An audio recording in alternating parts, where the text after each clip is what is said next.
오늘 아침을 여는 말씀은 사도행전 28장 30절에서 31절 말씀입니다. 바울이 온 이태를 자기 셋집에 머물면서 자기에게 오는 사람을 다 영접하고 하나님의 나라를 전파하며 주 예수 그리스도에 관한 모든 것을 담대하게 거침없이 가르치더라. 아멘. 사도행전 28장은 바울이 로마에서 전도하는 이야기를 전해주고 있습니다. 말씀을 통해 그리스도인인 우리가 일평생 살아가면서 감당해야 하는 사명이 무엇인지 살펴보도록 하겠습니다. 마침내 로마에 들어온 바울은 다른 죄수들과 분리되어 혼자 머물러 있도록 허락을 받았습니다. 그러나 그를 지키는 군인이 곁에 있었습니다. 당시 로마법에 따라 군인의 손과 바울의 손이 동시에 사슬에 묶여 있었습니다. 이런 상황에서 바울이 무엇을 할 수 있었겠습니까? 그러나 성령께서 바울이 복음을 전하도록 인도해 주셨습니다. 첫 번째는 성령께서 사람을 보내주셨습니다. 바울은 죄수의 신분으로 로마에 갔기 때문에 자기 셋집에 기거하며 외부 출입이 자유롭지 못했습니다. 그러나 하나님께서는 사람들을 보내주셨습니다. 바울이 로마에 거하는 2년 동안 성령의 인도하심을 따라 자기에게 오는 사람들을 영접하고 하나님의 나라를 전파하며 주 예수 그리스도에 관한 모든 것을 가르쳤습니다. 두 번째는 성령께서 아무런 방해도 받지 않게 하셨습니다. 31절은 하나님의 나라를 전파하며 주 예수 그리스도에 관한 모든 것을 담대하게 거침없이 가르쳤더라 라고 기록합니다. 새번역 성경은 이를 그는 아무런 방해도 받지 않고 아주 담대하게 하나님의 나라를 전하고 주 예수 그리스도에 관한 일들을 가르쳤다라고 번역합니다. 개역 한글 성경도 담대히 하나님의 나라를 전파하며 주 예수 그리스도께 관한 것을 가르치되 그 많은 사람이 없었더라라고 번역합니다. 즉 바울이 복음을 전하는 데 있어 어떠한 제재가 없었다는 것입니다. 성도 여러분, 우리는 바울이 로마에 오기 전까지, 아니 로마에 오는 과정 중에도 얼마나 많은 방해가 있었는지 잘 압니다. 그런데 이방 땅인 이 로마에서 복음을 전하는데 아무런 방해도 없었다는 것을 이해할 수 있겠습니까?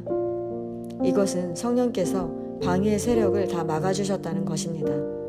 바울이 비록 육신의 자유는 제약받았지만 자신의 사명을 감당함에 있어서는 중간에 걸리거나 막히는 일이 없었다는 것입니다. 세 번째는 성령께서 돕는 자를 보내주셨습니다.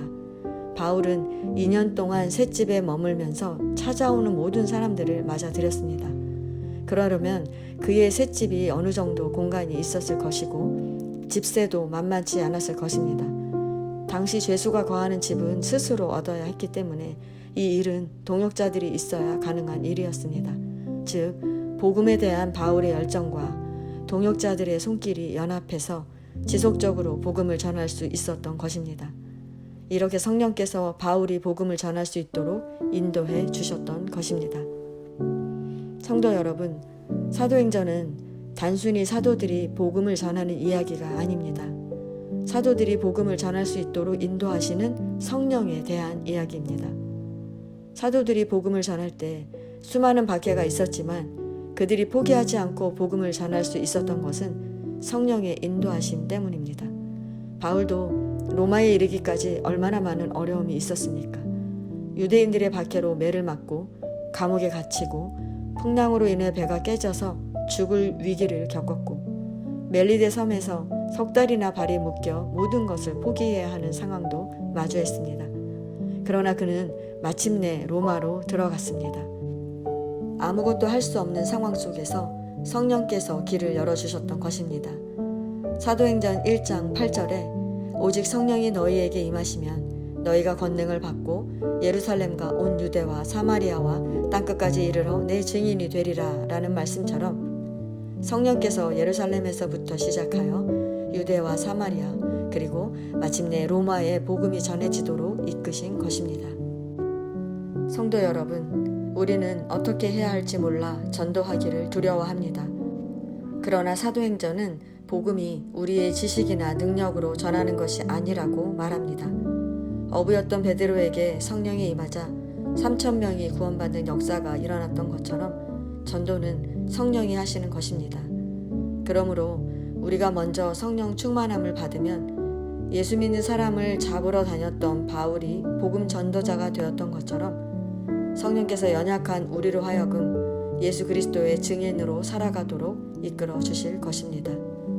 그렇게 성령 충만함을 받은 우리는 멈추지 말고 복음을 전해야 합니다. 사도행전은 바울이 하나님의 나라를 전파하며 예수 그리스도에 관한 모든 것을 가르치더라 라고 마칩니다.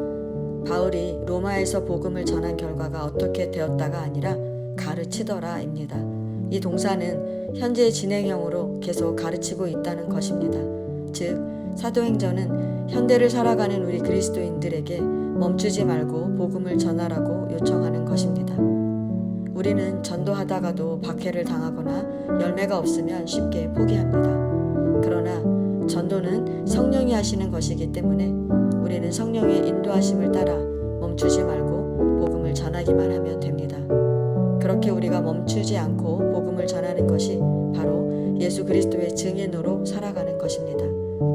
성도 여러분, 성령의 역사는 멈추지 않습니다. 그러므로 우리도 멈추지 말고 복음을 전해야 합니다. 그러면 우리가 복음을 들고 나아가는 곳에 하나님의 말씀이 왕성해지고 제자들의 수가 많아질 것입니다. 그렇게 성령의 인도하심을 따라 복음을 전하며 계속해서 사도행전을 써 내려가는 저와 여러분 되시기를 축원합니다.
아멘.